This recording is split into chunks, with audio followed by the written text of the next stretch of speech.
In 3 drafts, one team landed 3 franchise players. The NBA's response wasn't to applaud, it was to make sure it can never happen again. 29-1. That's the vote the owners took to rewrite the draft lottery. The NBA has disclosed to its 30 general managers a new anti-tanking draft reform, and it's termed the 3-2-1 lottery. They call it anti-tanking, but the blueprint they outlawed didn't end in the lottery. It ended in the NBA Finals. And the new rule comes with an expiration date, 2029, the same year the league can tear up its entire labor deal. We read the fine print so you don't have to.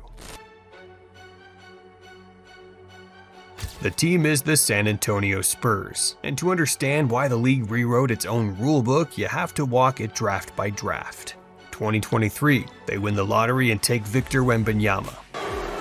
With the first pick in the 2023 NBA Draft, the San Antonio Spurs select Victor Wembanyama. A generational big man scouts had been tracking for the better part of a decade. 2024, they pick 4th and take Stephon Castle. The San Antonio Spurs select Stephon Castle. 2025, they pick 2nd and take Dylan Harper. The San Antonio Spurs select Dylan Harper from Rutgers University. The most coveted guard in the class. 3 drafts, the 1st, 4th, and 2nd picks. 3 cornerstones landed in a system specifically designed to spread that kind of luck around so that no single team could ever stockpile it. The Spurs did it anyway. The league noticed. So did everyone else. In the spring of 2026, the NBA's Board of Governors voted 29-1 to rewrite the draft lottery. They called it the 3-2-1 system.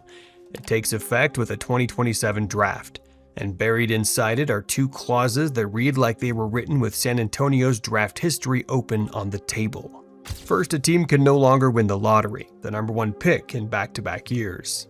Second, a team can no longer pick inside the top 5 in 3 consecutive drafts. Now, lay that against what the Spurs just did. 1st overall, 4th overall, 2nd overall, top 5 3 years running.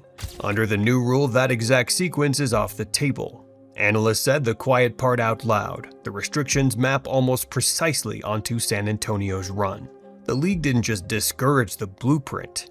It outlawed the pattern that built a finals team. But the rule does more than close one team's door. It changes the math for everyone at the bottom. The lottery expands from 14 teams to 16, and the 3 worst teams, the ones who normally have the best shot at a savior, get punished.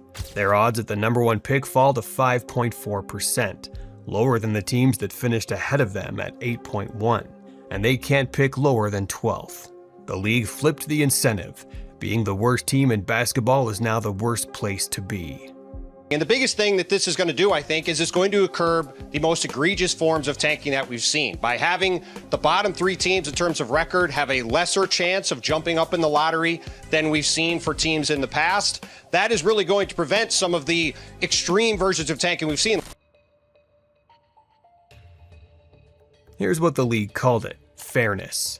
An end to tanking, teams losing on purpose to chase a top pick. But look closer, and the rule doesn't kill tanking, it relocates it. If finishing in the bottom 3 is now a penalty, the smart play isn't to be terrible, it's to be mediocre. Bad enough to keep a good pick, good enough to dodge the regulation zone. The league didn't end the race to the bottom. It moved the finish line up a few spots. The rule is temporary. The 3-2-1 system is written to expire after the 2029 draft. Why 2029? Because that's the edge of the cliff. The current labor agreement can be torn up the same stretch.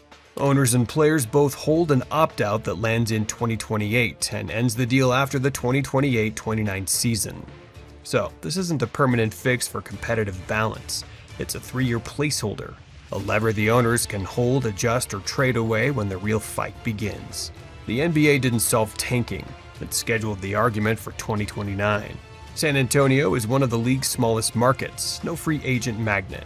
No superstar choosing it on a whim.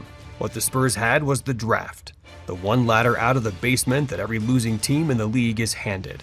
They climbed it perfectly. 3 drafts, 3 cornerstones. all the way to the 2026 NBA Finals. And the league's answer was to shorten the ladder for everyone who comes next. The blueprint still exists.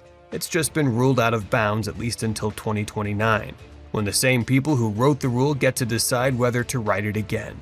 If the math is wrong, show us the document. This is Beyond the Buzzer.